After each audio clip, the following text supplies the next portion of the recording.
Well, Matt, it seems like you could use a music theory cheat code. We'll start off with music is a reflection of our journey through space over time. The proof of this is that pitch is measured in cycles per second. The pitch is called a note, the silence is called a rest. The parts of our song are broken down into components of time called measures. These measures are subdivided into beats. This is where we get beats per measure. The movement of our journey through space over time comes from how we place the pitches and silence on beats in our measure. This is what we call the rhythm and the groove. The speed of our movement through space over time, that is, the speed of our music, is called the tempo.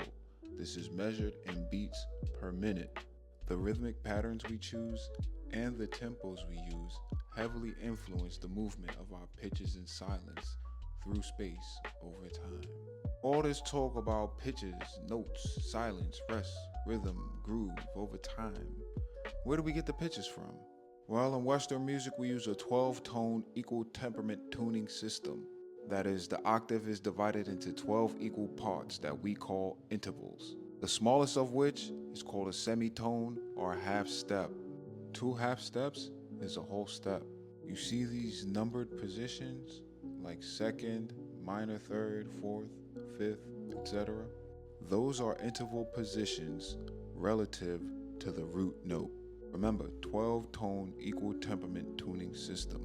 So that means each of these pitches get to be the root note at some point in time. When all 12 pitches occur relative to a root note, like we see here, it's called a chromatic scale. So basically, this is the chromatic scale for the key of C. Using a formula of balancing whole steps and half steps, we find the major aspects of the chromatic scale.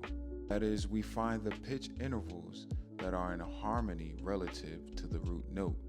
This changes it from a chromatic scale to a major scale. Better yet, you go from the chromatic keys to the major keys. And within each major key, each major scale, you have 7 notes. Playing these notes in a rhythmic sequence over time is what we call the melody.